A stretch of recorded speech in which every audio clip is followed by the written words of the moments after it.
Hey, I saw a clip of Kiddo hitting some dingers out there. What a stud he is. Yeah, he had a good week. I think he hit 5 or 6 last week, so he had a good week. Wow. So, yeah, he's doing well. So How do you handle that as a parent? Like, he's got coaches and stuff, but obviously you know more than the coaches. I know you coach him at home. How do you handle that? handle what? Like, knowing sometimes maybe more than the coaches that are telling him, you know what I mean? Like, he has coaches, you want to respect that, but on the other hand, you're Matt Holliday. My guess is it's kind of a balance. Yeah, I know this coach, his coach pretty well.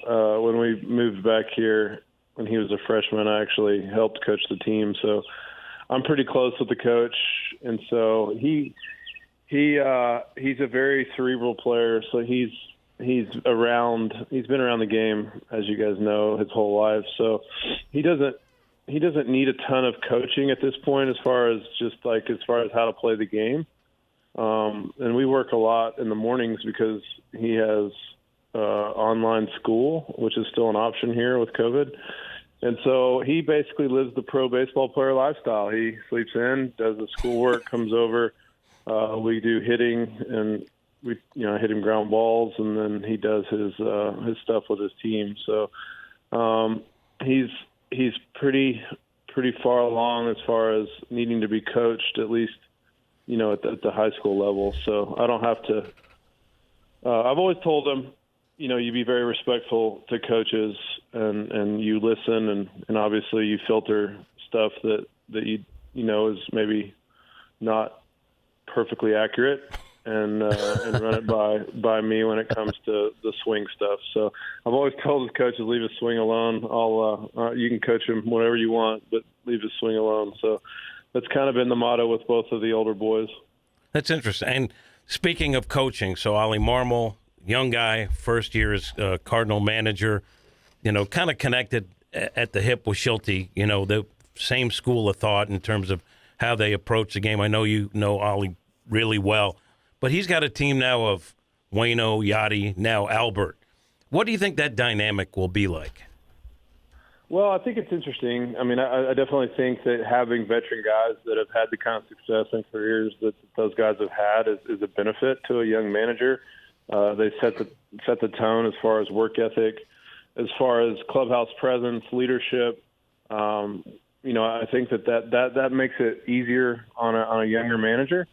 So I think that's a positive. I mean, I think some of the playing time issues, as long as he's communicating with those guys, constantly and staying in tune with what, his plan is for them as far as when they'll play and when they'll rest and how their situation, I think it was established up front, particularly with Albert and as Yachty's, as far as catching goes, how many times you're going to try to get Kisner in there, and if you're going to really try to start to work a few more games in for him, as long as you're up front with the communication and making sure everybody knows their roles as far as, that there's no surprises or, then I think it'll be a really good situation for Ollie with having veteran players like that. I think it helps that Skip is close with those guys and can kind of be a liaison to him with communication of how they're going to be used and make sure everybody's on the same page. And it should be I would think a great situation. Like you have 3, for sure Cardinal Hall of Famers and probably, in my opinion, 3, Hall of Famers on your team. They got to that point because they know what it takes to be great. And so that's a great advantage for young players, and I hope that they're taking advantage of picking their brains and watching them work. So, Matt, you got Albert, Yachty, Waino. You mentioned Skip Schumacher. I saw somebody on Twitter say it's like the gang's getting back together. Where's Matt Holliday? And then you responded, you do have some FOMO. So I'm wondering, this time of year, do you have that when it's opening day? Do you kind of wish you're still playing, or do you miss it when this week comes? Yeah, I do. I think you can't replace that feeling. You did it so long, or I did it for a long time, where that excitement of the competition meaning something, and the excitement of opening day and everything that goes into that, and the hope of a new season and the excitement of a potential opportunity to do something special as a team, is something that you really, I think you never get out of your system. You never stop missing. It's an exciting feeling. It's all we know. As a kid, I've been playing baseball my whole life, and when you stop playing, that part of you is it's hard to fill that void. And so you just I enjoy it. I get excited to watch. I mean, it's not the same as playing. I'm sure as Cam can vouch. There's just something about the competition and the excitement of competition and a team and going to a season with your guys and your buddies and your that's hard to replace. And so it is this time of year. You miss that kind of excitement and that level of intensity and competition that it's hard to replace outside of the arena. Well, I'm glad that this show can help you replace some of that excitement void, because I know coming on. So the Cardinals have some health issues already with the starting rotation. They've added Pujols. They made some other alterations in terms of the relief staff. Just your thoughts on what we're looking at, what this team can be this season.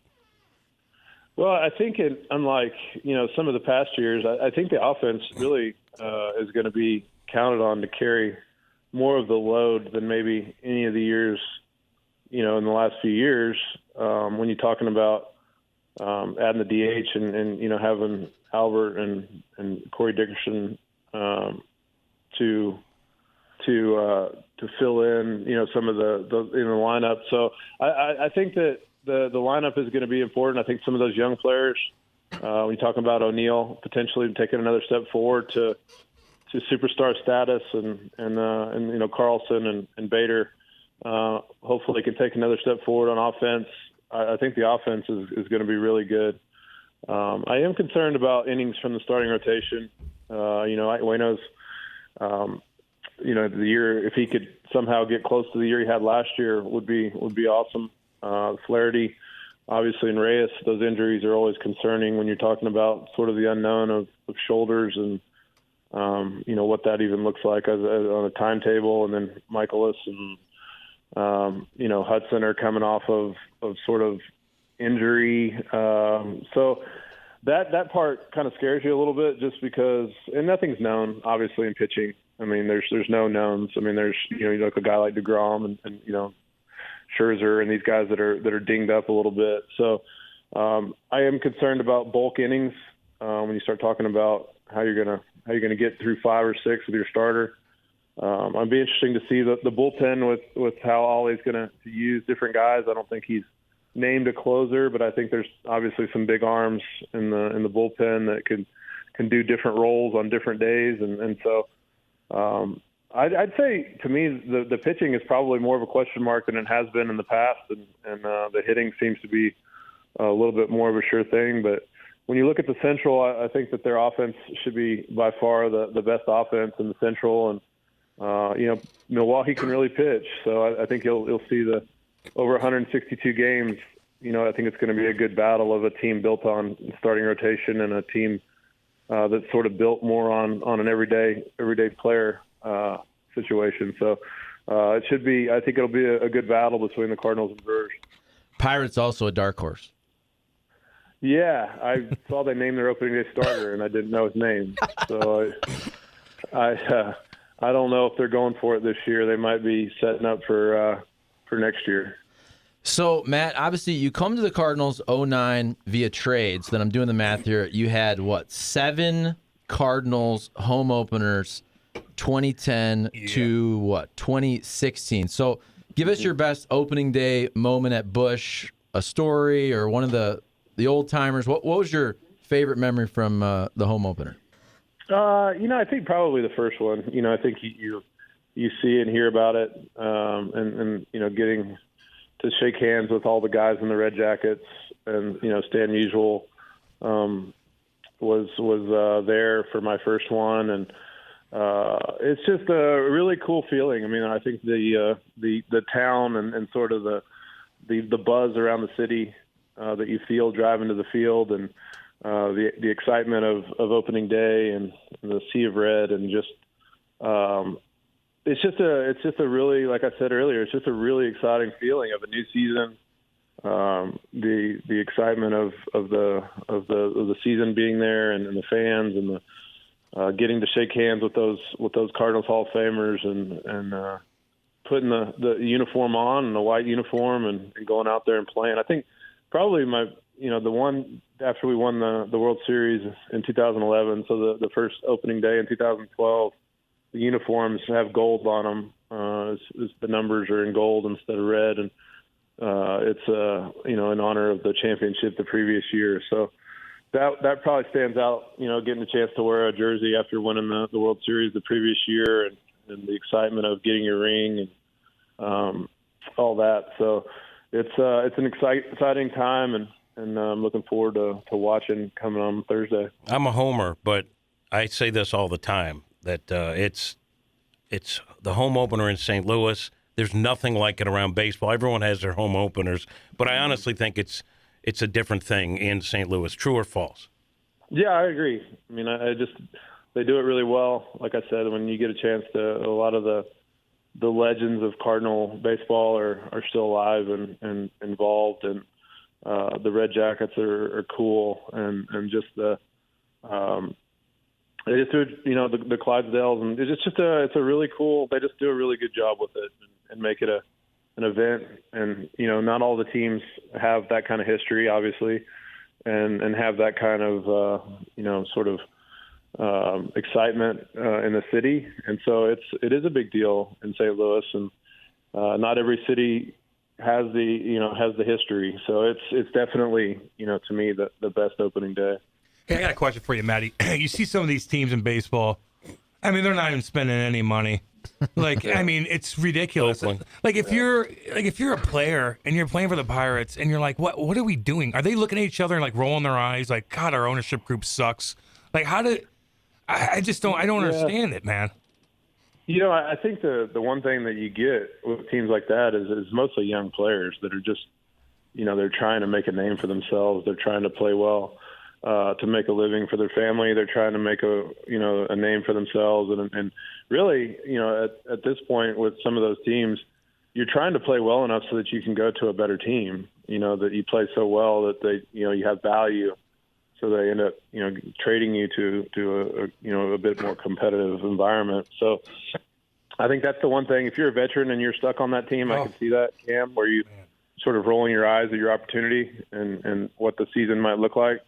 But they don't have a ton of veterans. They end up, trading the guys that are making money, or releasing them, or sending them, off to another team. So it's mostly going to be young guys that are fighting for their major league lives, that are excited about the opportunity just to be in the major leagues. And so I think that's what you see with, these teams that have payrolls in the 30s, which is crazy, considering how much money they're making in revenue sharing and TV contracts, that there's, that I don't know, it just seems not right that these owners are pocketing that kind of profit and not spending it on the players. And I think that's where some of the having a floor, if you're going to have, these bargaining agreements where you have these taxes on spending over a certain amount, that there should be some sort of tax if you're not getting to a certain threshold of payroll with all the money that's coming in.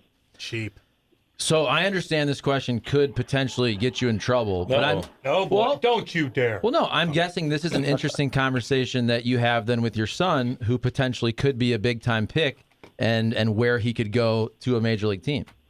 Mm-hmm. Yeah, I mean, it's tricky because, you like you said, there's organizations that are right now that seem like if they can get it going, they have the payroll, or they have the market, that they could support a much bigger payroll if they can, kind of get the ball going the other way. When you look at, some of these teams like Baltimore and obviously the Nationals and some of these teams that this year seem to be, not as competitive, that they can get that payroll, and they're just trying to, I guess, build young, and so their payroll's way down. So it's tricky to try to figure out. I mean, there's just some organizations that have notoriously, historically, just not going to spend money, and particularly, some of the teams that need new stadiums, or, they're just, the A's are just not going to have a high payroll until they figure out their stadium situation or where they're going to be and how to generate more revenue. So it is tricky, Charlie, to be honest. You don't want, your son to be in a bad situation, but, I don't know that, it's one of those deals where you have to do some research on what the next 5-10 years look like for those organizations, as far as the kind of talent that they have and the young players that they have coming up, if they're actually going to be able to compete, and maybe they will spend money if once that group of prospects sort of all comes to the major leagues at the same time. Yeah, as a kid, you learn to lose too. Yeah, it's not a good thing. Yeah, you're getting your reps, but you're learning to lose. I don't know. It's I hate cheap owners, man. Why own a team if you're going to be cheap? I don't get it, I totally agree. I mean, I don't understand the competitive spirit of owning a team. To me, you own a team to try to win, and I just don't think that that's the case for all of them. But yeah, I'm in agreement. If you're not super competitive, then why have a sports team? As far as even if you just broke even, as far as trying to compete, because the value of the organization is continuing to skyrocket. Yeah. So. I mean, I don't understand all the ins and outs of it, but I would think as a competitive guy that if I'm going to be associated with a team, particularly on an ownership standpoint, I would be super competitive and willing to risk a little bit of loss to make sure that I was trying to win. Yeah. Well, hopefully he gets drafted by Vegas. If Vegas has a team coming up here, that'd be pretty cool. That'd be pretty cool. Well, that's the A's. Well, I'm just saying, they're in Vegas now. They're probably going to spend some money. So, Matty, thank you, buddy. Thank you. We love when you come on. You're the best. Glad we could create some excitement for you. Yeah. Exactly. Yes, I feel like very competitive with this segment. Yes.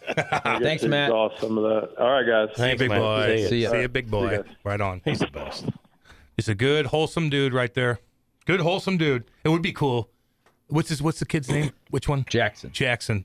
He gets drafted by Vegas. That'd be pretty cool. Hey, Well, getting here's the drafted thing. by any team is cool. And by the way, Besides the Pirates. I don't want Matt Holliday to make a headline where he says, "Hey, I don't want the Pirates to draft my son." But with him, you also, when you're a high school kid, if you're going to be a first-round pick, you can kind of negotiate signability in the sense of he has an option to go play baseball at Oklahoma State. You know what I'm saying? Yeah. Okay. So I see what you're saying. you can also back channel kind of say, if he's in this spot, there's teams I'm sure that prospects want to go to, and not necessarily. Now, if you're a junior in college, you don't have any leverage because you ain't going back for your senior year. Teams rate signability 100%. for So high if you're schoolers. Yeah. if you're a high schooler, you have a little more power and leverage to finagle the draft a little bit. Yeah, but you did kind of put him on the spot. You did, Charlie, No. and I didn't like it. No, he gave a great answer, and he gave a good answer. He didn't make a headline and say, "Hey, I don't want the Pirates." He's to draft my also son." very smart. You don't 100%. Have, we don't have to. But you don't think he had that conversation? 100% he did. He as played he for the should. A's. Remember? As he Remember, should. he played for the A's. I know. I forgot about that, but you're right. You think he likes that the Pirates spend $12 in a beautiful stadium Seriously, man. with passionate sports fans that come out for the Steelers and watching Sid the Kid and the Penguins, and they put a crap, I'll say it, I don't care if they put a crap product out there. Damn right. Like 18 out of every 20 years. They tried to make a little move a few years ago. They traded for Archer, a terrible trade because he was hurt, and then he never gave them anything really. Right, though. They gave away a couple of their prospects that turned out to be really good. Yeah, he talked to his kid as he should. 100%. Yeah, man. Again, you're in the majors, but you're losing for years and years and years, and that just hinders you, man. I'm telling you. You get that losing attitude. You don't care. You're just playing. You're just playing for the money then. It's a bad mindset to have as a young kid, man, playing on losing teams for almost a decade. And young Jackson hit the jackpot on the gene pool. Yeah, he did. Right? He said, he looks like a stud, dude. what Matt Holliday said is really interesting and true. Think about it. Now, he came up with a good organization that was winning in the Rockies. Yeah. But then he goes to the A's for a minute. Then he goes to another great organization. I know we chirp the Cardinals, but they're one of the best organizations in baseball.